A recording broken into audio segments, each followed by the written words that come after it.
You've probably heard some version of this before. Nobody can do it like I do.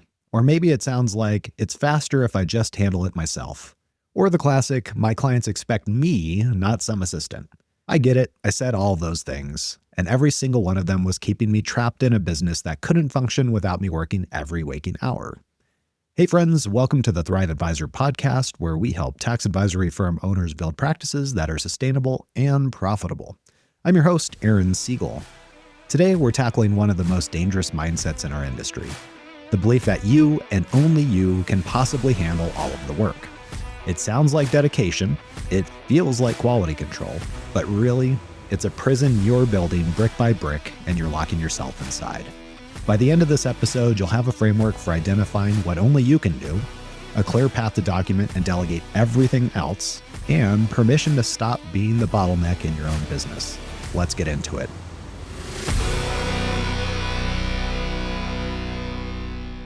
Here's a question that changed everything for me. If you got hit by a bus tomorrow, what would happen to your clients? Dark, I know, but stay with me. When I was working 7 days a week, the honest answer was chaos. Complete chaos. Nobody knew my passwords. Nobody understood my workflows. Half my processes lived entirely in my head. I was so busy being indispensable that I've made myself irreplaceable in the worst possible way. I thought I was building a business.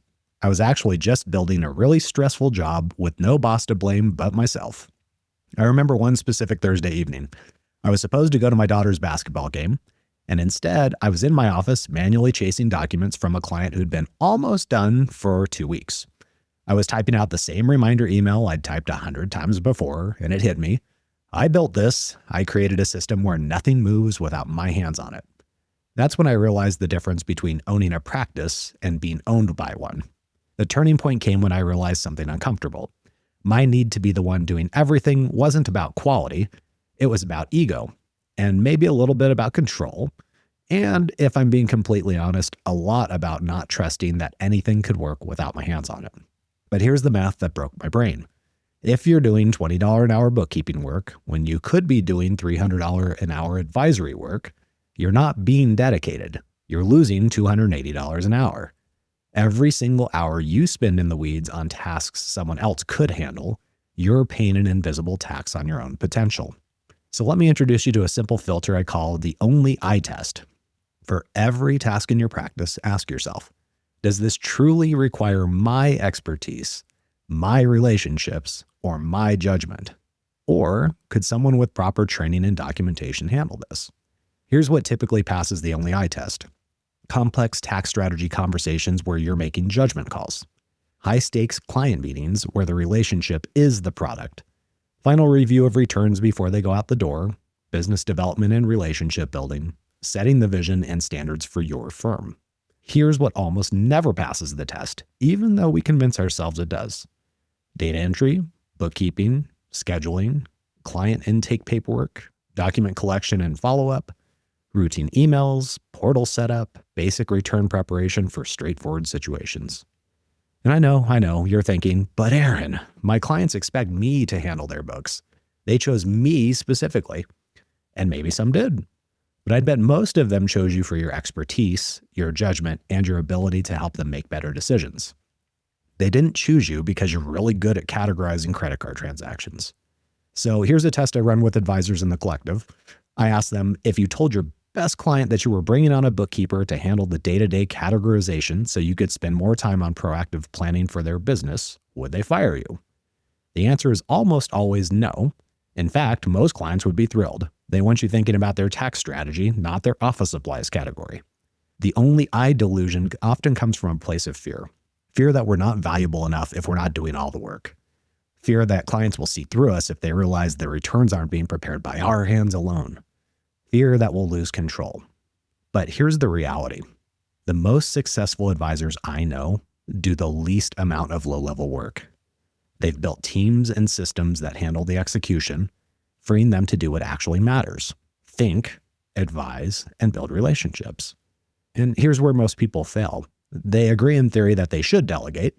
They might even hire someone, but then they spend more time fixing mistakes and answering questions than they save by delegating in the first place. So they take the work back, and the cycle continues. The problem isn't delegation. The problem is you tried to hand off work that lived entirely in your head. But before you can hand something off, you need to get it out of your head and into a system. This is what I call the documentation discipline, and it's non-negotiable if you want to build a business that doesn't need you. So here's the process. Step 1, record yourself doing the task. Don't write the documentation first. That's too slow. You'll never do it. Just hit record on Loom or Scribe while you do the actual work. Talk through what you're doing and why. And this takes 0 extra time because you're doing the task anyway. Then step 2 is create a checklist from the recording. So watch back the recording at 2x speed, write down every step, every decision point, every if this, then that moment, but keep it simple. We're talking bullet points here, not paragraphs. Step 3 is have someone else follow your checklist. So don't train them yourself, hand them the checklist and the recording. Watch where they get stuck, and those stuck points are the gaps in your documentation. And step 4 is update the checklist based off of their questions. So now you've got a document that can actually train someone, not just remind you of what you already know. So I have a rule. If I do something twice, it gets documented. Not because I'm naturally organized, but because I know future Aaron will forget the details and waste time reinventing the wheel. Let me give you a real example. So month-end close for my bookkeeping clients used to live entirely in my head. I knew to check the bank rec, review the uncategorized transactions, verify the merchant services accounts, match the deposits, and run the P&L comparisons. But when I tried to explain my process to another advisor, I realized I'd missed half of the steps because I'd never actually written them down. So I recorded myself doing a month-end close for 3 different clients. I narrated every click, every decision. Now I'm checking the bank rec because sometimes the auto deposits don't match. See this one here? That's a common pattern where the merchant batches get split. It took me the same amount of time as doing the work normally, but then I turned those recordings into a checklist. So just a few steps, nothing fancy, but now anyone who follows that checklist will catch the same things I would catch. And when they have questions I didn't anticipate, those questions become additions to the checklist. So the documentation isn't just for delegation. It's for your own sanity. When you're slammed in February and you can't remember if you already sent the client their organizer, a documented process with status tracking saves you from the chaos of relying on your memory. Now, not everything gets delegated at once. There's an order of operations here that makes the transition smoother. Start with the tasks that are high volume and low judgment. So these are your quick wins. Things like sorting documents into folders, sending reminder emails from templates, scheduling appointments, basic data entry. These tasks are repetitive, they're time-consuming, and they don't require your expertise. So get these off your plate first. Next, move to tasks that are medium volume and medium judgment. Things like initial bookkeeping categorization, drafting routine client communications, first pass return preparation for simple situations. These require some training and quality control, but they're learnable. And then last, you tackle the tasks that are low volume, but require high judgment. These are the ones you'll probably keep the longest. That's okay. The goal isn't to delegate everything. It's just to delegate everything that doesn't require you. So here's a practical example of how this plays out. Let's say you're doing full service for a client, bookkeeping, tax prep, and advisory. The bookkeeping breaks down into transaction categorization, bank reconciliation, month-end review, and financial statement prep. The transaction categorization is high volume, low judgment, so that goes first. The bank recs are medium judgment, so it goes second with good documentation. The month-end review and financial statements require more expertise, so those might stay with you longer or go to a senior team member. The tax prep breaks down into gathering documents, data entry into your tax software, initial return preparation, and then that final review. So the document gathering can be automated with client organizers and reminder sequences. The data entry is high volume, low judgment. The initial prep for a straightforward return is medium judgment, and the final review stays with you. And then the advisory is almost entirely high judgment. So these are your strategy conversations, your planning sessions, year-end projections. These are your only I tasks, so protect them. When you look at your practice through this lens, you start to see just how much of your time is spent on work that doesn't actually require your licensing or credentials, your expertise, or your judgment. For most solo practitioners I work with, it's somewhere between 40 and 60% of their week. So imagine getting half of your time back. So once you know what to delegate, then you've got 3 basic paths. We hire someone onshore, we hire someone offshore, or we automate it entirely. And here's how I think about this decision. So we always want to automate first. If a task is purely repetitive with no judgment required, don't hire a human at all. Use Zapier, use your practice management system, use AI tools. Your software doesn't call in sick, it doesn't need training, and it doesn't make typos when it's tired. Next, consider Offshore for high-volume, process-driven work. If you've got solid documentation and the task doesn't require client interaction, offshore talent can be incredibly cost-effective. I'm talking about your basic bookkeeping, data entry, initial return prep, research tasks. You can find excellent professionals at a fraction of US rates. But here's the key. Your documentation has to be airtight. You can't manage someone in a completely different time zone with hallway conversations and assumptions. And here's a few practical notes on offshore. The time zone difference can actually work in your favor. So you can send work at the end of your day and then wake up to completed work in the morning. But you need to be crystal clear about what done looks like. So review this file is not a task. Categorize all transactions in this account following the chart of accounts document, flag anything unusual with a comment, and mark complete in the project system is a task.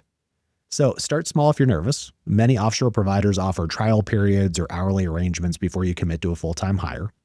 Then test your documentation, see where those questions come from, fix the gaps, then scale.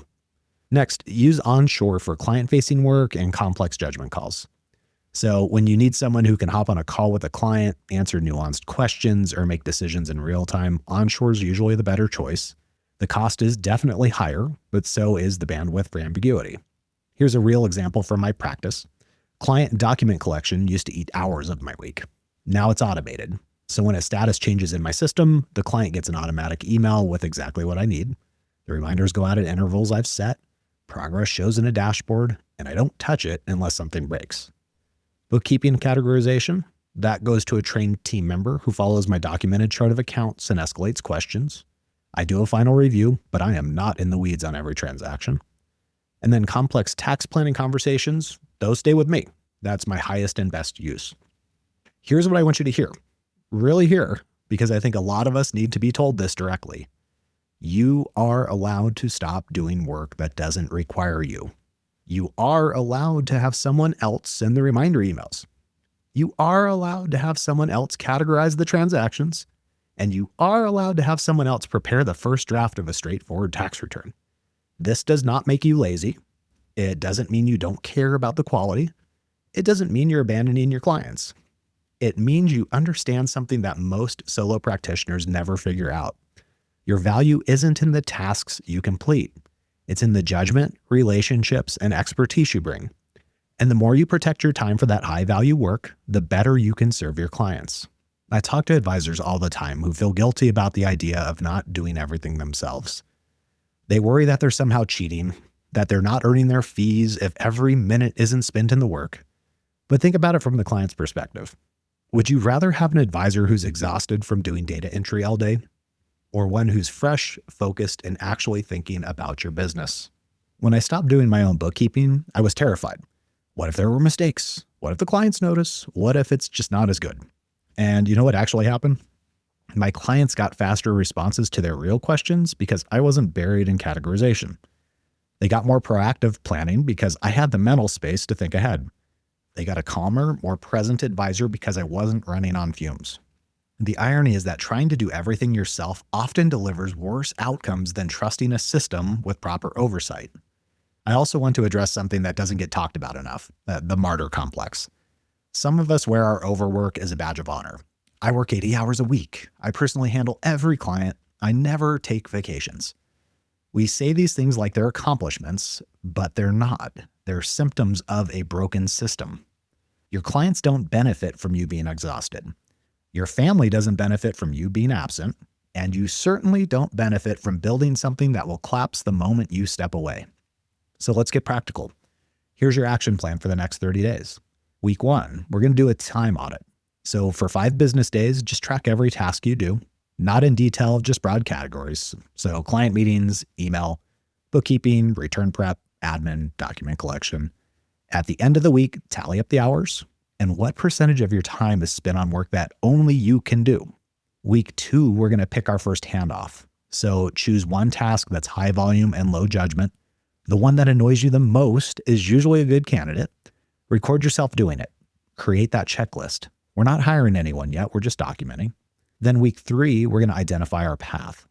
So is this task something that we can automate? If so, go explore the tools. Could it go offshore? Let's research some providers. Does it need to stay onshore? Think about what role could handle it. Not hiring yet. Just know your options. And then week 4, we're going to test the handoff. If it's automation, go ahead and set it up and watch it run for a week. If it's delegation, find a way to test it. Maybe hire a contractor for a few hours. Maybe a virtual assistant on a trial basis. Just see what breaks, fix the documentation, and then repeat. So this isn't a one-time project. It's a new operating model. So every time we catch ourselves doing something that doesn't pass the only eye test, we should be asking, how do I get this documented so it never depends on me again? And here's the vision I want you to hold. A practice where you spend 80% of your time on work that only you can do, where your systems are so clear that bringing on help is a matter of handing over the documentation, not months of training, where you could go take a 2-week vacation and your clients wouldn't even notice because the machine keeps running. This isn't about building something to sell, although you could. It's about building something that doesn't consume your entire life. It's about being an owner, not just a highly stressed employee of your own creation. The tax advisory skills that got you here are necessary, but they're not sufficient. You also need to build a business that can deliver those skills. And that means stepping out of the weeds and into the driver's seat. I spent way too long convincing myself that doing everything myself was the same as doing things well. And it just wasn't. It was exhausting. And my clients didn't get my best because I was spread too thin to give it to them. When I finally let go, when I finally documented, delegated, and automated, everything changed. My practice got more profitable, my clients got better service, and I got my life back. You can have that too, but you have to start by letting go of the story that only you can do it all. If you're ready to build systems with advisors who get it, come join us in the Thrive Advisor Collective on School. The link is in the show notes. And if this sparked a light bulb for you, share this episode with another advisor who's drowning in tasks that they don't need to be doing. You've been listening to the Thrive Advisor podcast. Work smarter, serve better, thrive always. We'll see you next time.